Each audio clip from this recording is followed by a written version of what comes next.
Hello फेमिनाइन्स। I hope आज का ये सेशन आपको अच्छा लगे और इस सेशन में आपको कुछ नया सुनने को मिले। देखिए, आपने कई बार अपने घर में देवी देवताओं के फ़ोटो तो देखे ही होंगे। उस देवी देवताओं के फ़ोटो में आपने हर देवी देवताओं के ज्वेलरी को भी देखा होगा और हर देवी देवताओं की जो ज्वेलरीज़ है, जो अलंकार है, वो काफ़ी अलग अलग हैं। तो इस सेशन में मैं आपको बताने वाली हूँ कि उसका एग्जैक्टली मीनिंग क्या है। लाइक आपने देवी लक्ष्मी के ऊपर काफ़ी ज़्यादा अलंकार देखे होंगे, तो वही देवी सरस्वती के ऊपर काफ़ी कम अलंकार है। और यही आप अदर देवी को देखें, जैसे कि माँ काली या फिर माँ चामुंडा, तो उनके अलंकारों में आपको काफ़ी डिफरेंस दिखाई देगा। तो सबसे पहले बात करते हैं देवी लक्ष्मी की। तो उनके ऊपर जो भी सबसे ज़्यादा अलंकार है वो मटेरियलिस्टिक चीज़ों को दिखाते हैं कि मतलब वो धन की देवी है, तो ऑब्वियसली उनके ऊपर बहुत ज़्यादा अलंकार रहेंगे, जो कभी हीरे से ढके हुए होते हैं, मोतियों से ढके हुए होते हैं, मोतियों की माला होती है, गोल्ड के होते हैं।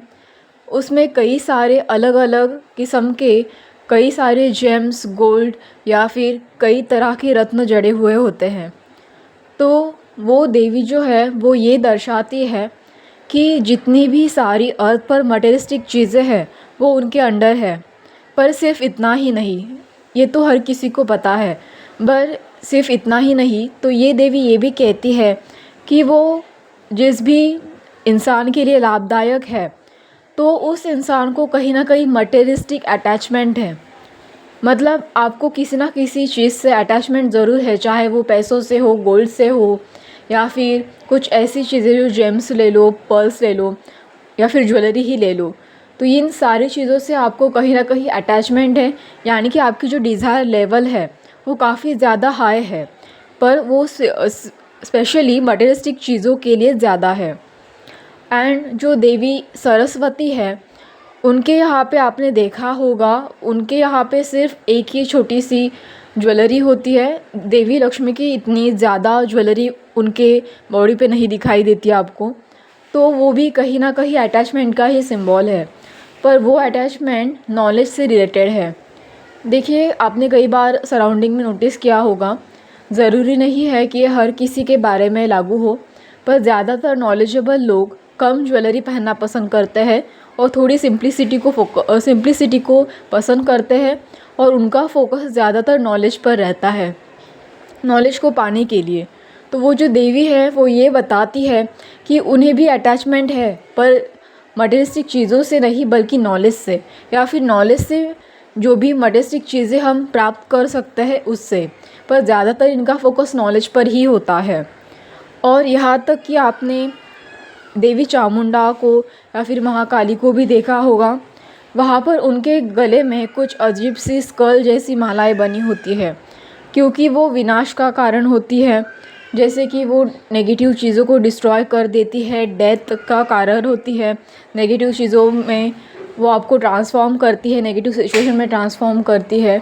इसीलिए उनके भी अलंकार आपको कुछ डिफरेंट दिखाई देते हैं। तो यही सारी वजह है कि ये कहीं ना कहीं देवी चामुंडा भी है, वो भी अटैचमेंट को ही दिखाती है, पर उनकी अटैचमेंट ना ही नॉलेज के लिए है और ना ही मटेरियलिस्टिक चीज़ों के लिए, बट उनकी अटैचमेंट ट्रांसफॉर्मेशन के लिए है, मतलब प्रोटेक्शन के लिए। वो आपको ये बताती है कि मैं प्रोटेक्शन के लिए अटैच हूँ, नेगेटिव चीज़ों को दूर कर देती हूँ, आपकी जो नेगेटिव डिज़ायर है उनको बैलेंस करती हूँ।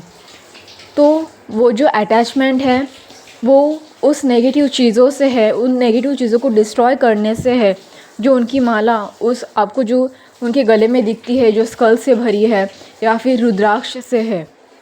ओके, और तो सबसे मेन बात आपको ये अच्छा है लगे तो धन्यवाद। कि फेमिनाइन के भी अंदर आपने कुछ इस तरह की क्वालिटीज़ देखी होगी। कुछ फेमिनाइन ऐसी होती हैं जो काफ़ी ज़्यादा मटेरियलिस्टिक चीज़ों में या डिज़ायर में लगी रहती है। तो आप जब भी गॉडेस लक्ष्मी को प्रे करें या फिर उनकी पूजा करें, रिचुअल्स करें, तो आपको उन्हें ये नहीं मांगना है कि आप ज़्यादा से ज़्यादा धन दें या प्रॉस्पेरिटी दें। वो तो आपको वैसे भी दे ही देगी, क्योंकि आपके अंदर वो पोटेंशियल है जिस तरह से आपके लिए अपॉर्चुनिटीज़ ओपन होती है, ब्लेसिंग्स मिलती है, आपकी मैनिफेस्टेशन अच्छी होती है, that is all the good. मतलब ये सब कुछ अच्छा ही है आपके लाइफ में, आपके अंदर वो पोटेंशियल पहले ही है।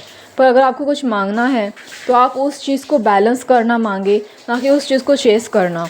क्योंकि मैंने इससे पहले भी कहा था कि जो एनर्जी चेसिंग वाली होती है वहाँ पे देवी लक्ष्मी कभी टिकती नहीं है, कि या फिर जो भी चीज़ें चेस करते हो आप, वो आपसे दूर चली जाती है, दूर भागती रहती है। आप जितना उस चीज़ को चेस करेंगे उतनी वो ज़्यादा आपसे दूर भागेगी।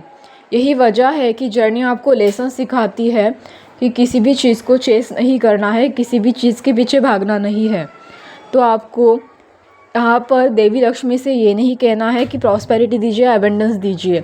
बस ये कह दीजिए कि आप मुझे जो भी दें, जो भी मेरा पोटेंशियल है उसे बाहर निकालिए, उसे बेहतर से बेहतर बनाने में मेरी मदद कीजिए, पर उसके साथ साथ उन डिज़ायर्स को बैलेंस करने में भी मेरी मदद कीजिए। और जो देवी सरस्वती है, जैसे कि मैंने कहा कि वो नॉलेज से अटैच है, तो आपको भी नॉलेज लेनी है, क्योंकि नॉलेज तो इंसान के लाइफ का इम्पोर्टेंट पार्ट है। और उसके साथ साथ आप उन्हें उस नॉलेज को गेन करने के लिए भी प्रार्थना कीजिए, उस नॉलेज को भी पाने के लिए प्रार्थना कीजिए जो आपकी सोल से रिलेटेड हो।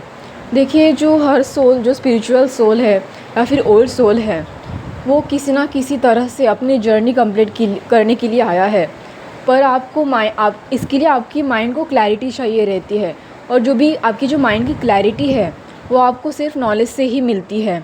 उसके लिए आपको स्पिरिचुअल नॉलेज लेना पड़ता है। देखिए, जब आप जर्नी में आए होंगे तब आपको पता चला कि हाँ, आप किसी जर्नी में हैं, आपका कोई सोल है, और सोल को ट्रांसफॉर्म करने की भी ज़रूरत होती है। सिर्फ बॉडी को खाने पीने की ज़रूरत होती है, उस तरह से सोल का भी अपना एक अस्तित्व है और उसे भी ट्रांसफॉर्मेशन की ज़रूरत होती है। पर सोल को सबसे ज़्यादा अगर किसी चीज़ की नीड होती है तो वो होती है नॉलेज की। उसी वजह से आप ट्रांसफॉर्म हो पाते हैं। ये नॉलेज सीधा आपके सोलर प्लेक्सस चक्रा को सीधा आपके सोलर प्लेक्सस चक्रा को कनेक्ट करता है। मतलब सोलर प्लेक्सस चक्रा को एक कॉन्फिडेंट प्रोवाइड करता है। एक सोलर प्लेक्सस चक्रा से वो कॉन्फिडेंट वाली ऊर्जाएं आती है, वो उसे हील करने में भी मदद कर सकता है, क्योंकि आप अपने ऊपर काम कर रहे हो कहीं ना कहीं, तो उससे आपका सेल्फ कॉन्फिडेंस डेवलप होता है, आपकी एनर्जी वाइब्रेशन हाई हो जाती है, और आपका जो सोलर प्लेक्सस चक्रा है कहीं ना कहीं वो भी एक्टिवेट होना स्टार्ट हो जाता है। इसीलिए देवी सरस्वती को सोलर प्लेक्सस चक्रा की देवी भी आप बोल सकते हो। तो यही सारी वजहें हैं जिस वजह से ये जर्नी आपसे कहीं ना कहीं उस अटैचमेंट को लेकर बात करती है। और सबसे बड़ी बात ये है कि फेमिनाइन जब आप हाई वाइब्रेशन में चली जाती है, तब कुछ फेमिनाइन ऐसी होती है जो शुरू में उनकी जो एनर्जी होती है वो ब्लॉक होती है, इसीलिए वो ज्वेलरी को बिल्कुल पसंद नहीं करती, या फिर पहनती ही नहीं, या फिर बहुत कम पहनती है। पर जैसे ही आप अपने फेमिनाइन ऊर्जा में आ जाते हो, आप ज्वेलरी पहनना पसंद करते हो या फिर शुरू करते हो। और कुछ फेमिनाइन ऐसी होती है जिन्हें ज्वेलरी का कुछ ज़रूरत से ज़्यादा ही लालच होता है। वो मतलब लाइक गोल्ड के, जैसे आपने कुछ औरतों को देखा होगा, वो बहुत ज़्यादा गोल्ड को पसंद करती है। तो वो जो अटैचमेंट है ज्वेलरी से, कहीं ना कहीं आप बैलेंस में आ जाती हो तो वो थोड़ी कम हो जाती है। तो इस तरह की चीज़ें भी होती हैं। और जो फेमिनाइन्स ऐसी होती है जिन्हें मतलब वो थोड़ी देर के लिए किसी सेलिब्रेशन के लिए ज्वेलरी पहनती तो है, पर उन्हें उसे उसके बाद निकालने का मन करता है, वो उसे ज़्यादा देर नहीं पहनती या फिर ज़्यादा देर पहनना पसंद नहीं करती, क्योंकि उन्हें वो ज्वेलरी की अटैचमेंट नहीं होती। थोड़ी देर किसी सेलिब्रेशन के लिए, सेलिब्रेट करने के लिए वो पहन लेती है अपनी खुशी के लिए, पर उनकी वो अटैचमेंट वहाँ से निकल जाती है, और उसके बाद वो उसे ज़्यादा पसंद भी नहीं करती, क्योंकि वो उस पर्टिकुलर चीज़ से ज़्यादा अटैच नहीं होती।